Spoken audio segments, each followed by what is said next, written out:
के दौरे की शुरुआत हमारी सुबह जब हुई तो उसी में हमारी यात्रा का पूरा निचोड़ भी आ गया और उसका आनंद भी आया जब यहाँ इस स्थान पर जर्मनी के हमारे बावरिया स्टेट के मंत्री और ख़ासकर स्टेट चांसलरी प्रमुख डॉक्टर हरमन से मुलाकात हुई और उनसे विस्तार से बात हुई, जिसमें उन्होंने कहा कि मध्य प्रदेश और जर्मन खास करके अपने देश से और जर्मन के बीच अतीत का रिश्ता भी बहुत मजबूत रहा है।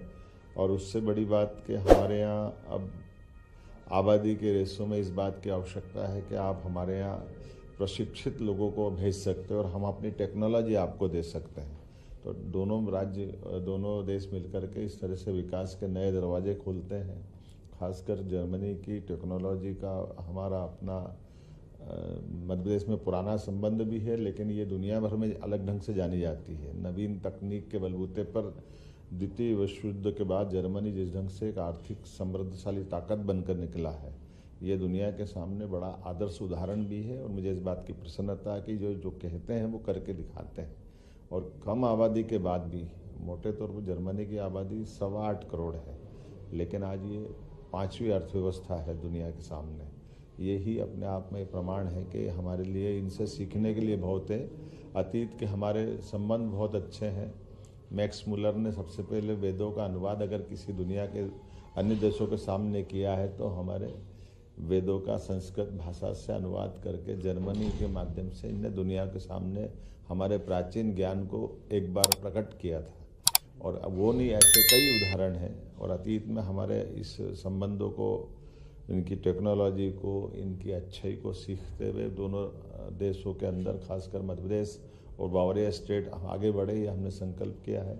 हमारे अपने सभी खास करके इंजीनियरिंग कॉलेज है, पॉलिटेक्निक है, डिप्लोमा वाले ITI है, ऐसे प्रशिक्षित वर्कर्स है, हेल्थ वर्कर्स है, और इनके यहाँ की टेक्नोलॉजी से हमारे इंडस्ट्रियलिस्ट लाभ लें, वो अपने काम करें। खासकर ऑटोमोटिव सेक्टर में इनकी जो गाड़ियाँ हैं बहुत अच्छी उन्नत प्रकार की रहती आई है। कई चुनौतियाँ भी हैं, उस चुनौतियों में हम और ये साझा एक दूसरे की मदद करते हुए वर्तमान के समय में एक दूसरे के साथ से आगे बढ़े। मैं उम्मीद करता हूँ कि हमारे दौरों के बावजूद हम जब अपनी वैश्विक स्तर की एक बड़ी कॉन्क्लेव करने वाले हैं, उसमें इनको हमने आमंत्रित भी किया है। और ये हम अलग अलग प्रकार से लोगों से मिलते हुए इंडस्ट्रियलिस्ट से भी बात करेंगे, कंपनियों से भी बात करेंगे। एक अच्छी बात उन्होंने कही कि हमारी आधिकारिक स्तर की जो कठिनाइयाँ आती है एक दूसरे के राज्य के अंदर लोगों को भेजने में, टेक्नोलॉजी देने में, तो ब्यूरोक्रेट्स लेवल पे आने वाली कठिनाइयों को वो भी कम करेंगे और हम भी कम करेंगे और अधिकतम सुगमता के साथ व्यापार व्यवसाय को मदद मिले, इस दिशा में आगे बढ़ना है। मैं उम्मीद के साथ कह सकता हूँ कि हमारी ये मीटिंग हमारी उम्मीद से ज़्यादा अच्छी रही है। पुनः एक बार फिर मैं जर्मन की इस यात्रा के इस पड़ाव पे अपनी सरकार के अधिकारियों के साथ एक गौरव का और आनंद का अवसर लेता हूँ। मुझे इस बात की भी प्रसन्नता है कि हमारे दूतावास के शत्रुघ्न सिंह जी सिन्हा जो इस पूरे व्यवस्था में मीडिएटर की भूमिका निभा रहे हैं, ऐसे ही कुशल दूतावास के अधिकारियों से हमारी इस प्रकार की टूर सफल होते हैं। यशस्वी प्रधानमंत्री के कुशल नेतृत्व में जिस प्रकार से देश आगे बढ़ रहा है, ये उसकी मिसाल है।